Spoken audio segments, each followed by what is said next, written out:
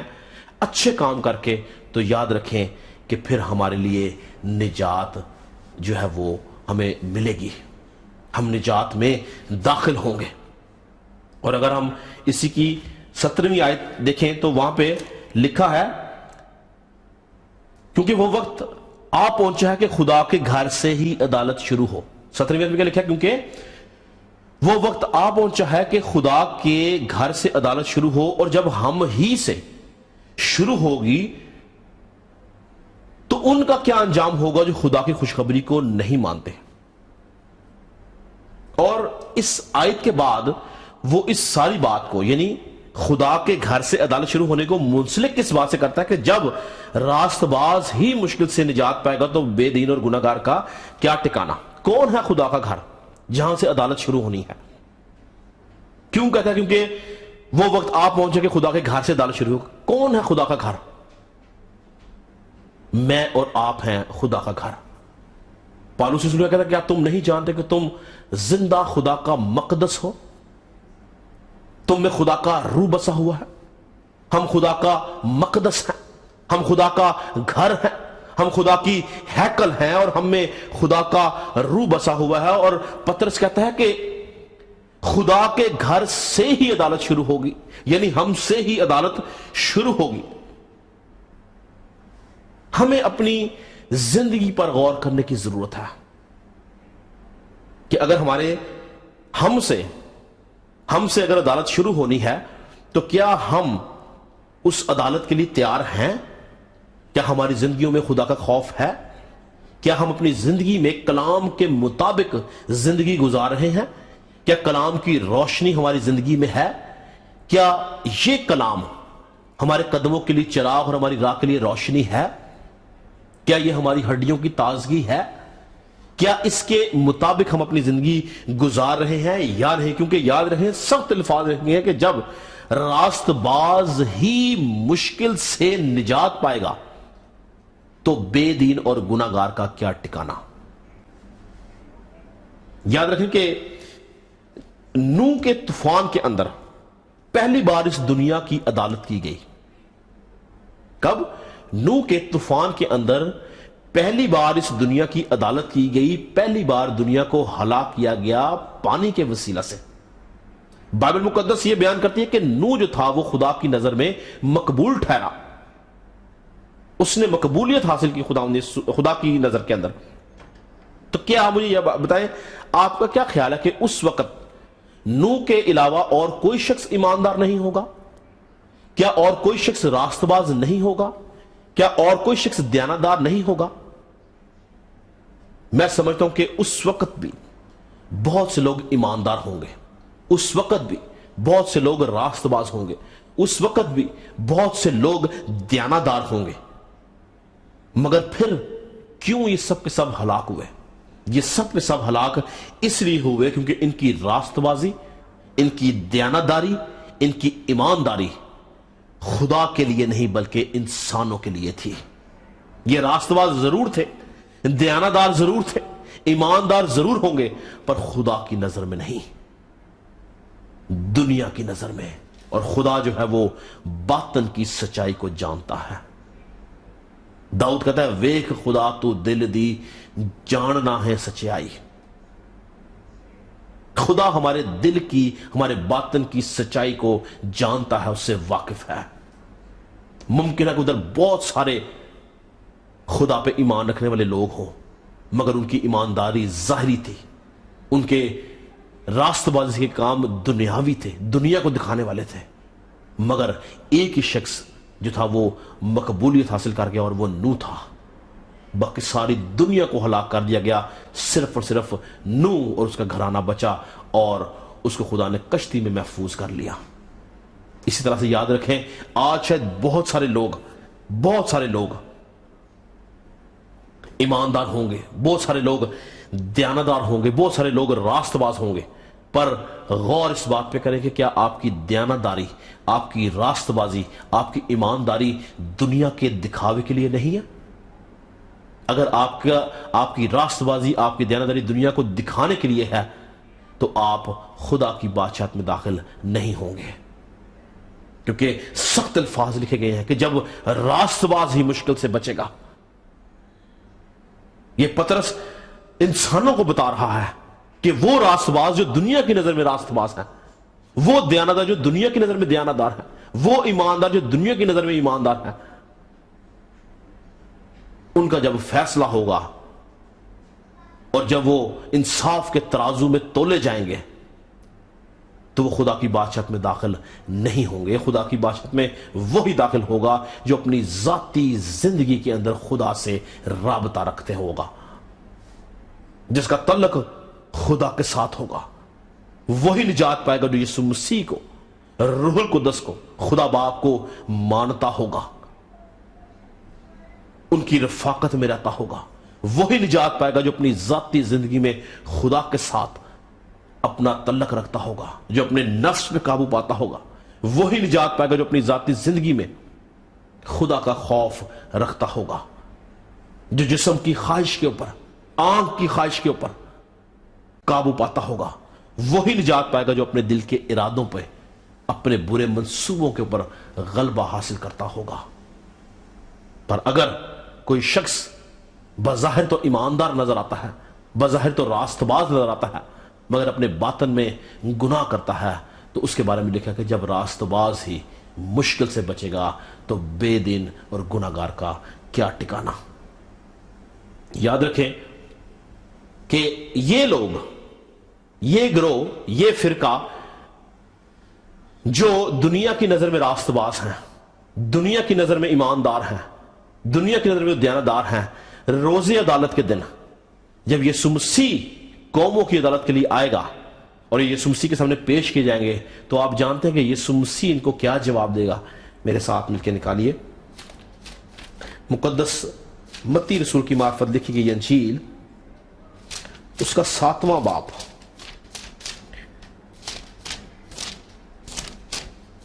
متی کی معرفت لکھی گئی انجیل، اس کا 7 باب اور اس کی میں 23 آیت سے پڑھوں گا، غور سے سنیے گا۔ لکھا ہے اس وقت میں ان سے صاف کہہ دوں گا، بلکہ میں اس کو 21 آیت سے پڑھتا ہوں۔ لکھا ہے جو مجھ سے اے خداوند کہتے ہیں ان میں سے ہر ایک، غور سنیں، ان میں سے ہر ایک آسمان کی بادشاہت میں داخل نہ ہوگا مگر وہی جو میرے آسمانی باپ کی مرضی پر چلتا ہے۔ اس دن، کس دن؟ روز عدالت کے دن، بتیرے مجھ سے کہیں گے اے خداوند کیا ہم نے تیرے نام سے نبوت نہیں کی اور تیرے نام سے بدروؤں کو نہیں نکالا اور تیرے نام سے بہت سے معجزے نہیں دکھائے؟ اس وقت میں ان سے صاف کہہ دوں گا کہ میری کبھی تم سے واقفیت نہ تھی، اے بدکارو میرے پاس سے چلے جاؤ۔ تو یہ جواب دے گا یسوع مسیح ان لوگوں کو جو دنیا کی نظر میں تو راست باز ہیں مگر خدا کی نظر میں وہ گناہگار ہیں۔ انہی کے حق میں پطرس کہتا ہے کہ جب راست باز مشکل سے بچے گا تو گناہگار اور بے دین کا کیا ٹھکانہ۔ اسی لیے یاد رکھیں خدا کی بادشاہت کے اندر شامل ہونے والا گلہ بہت چھوٹا ہے، سختی سے عدالت کی جائے گی۔ آج وقت ہے کہ ہم اپنی زندگی کے اوپر غور کریں، آج وقت ہے کہ ہم اپنی زندگی کے کاموں پہ غور کریں، آج وقت ہے کہ ہم اپنے باطن پر غور کریں، آج وقت ہے کہ ہم یسوع مسیح کی طرح دکھ اٹھائیں، آج وقت ہے کہ ہم اپنی زندگیاں روح القدس کی رہنمائی سے لے کر چلیں، آج وقت ہے کہ ہم یسوع مسیح کو اپنا حقیقی بادشاہ، حقیقی نجات دہندہ مانیں۔ یاد رکھیں کہ میں کوئی نبی نہیں ہوں کہ کوئی میں پیشن گوئی کروں یا کرنے والا ہوں، لیکن میں ایک چھوٹا سا خدا کا خادم ہوں اور جو حالات چل رہے ہیں ان کو مد نظر رکھتا ہوا ایک بات آپ سے کہنا چاہتا ہوں کہ وقت بہت نزدیک ہے، یسوع مسیح جلد آنے والا ہے۔ آج ضرورت ہے کہ ہم اپنے آپ کو تیار کریں، ہم اپنی سیکرٹ لائف کے اوپر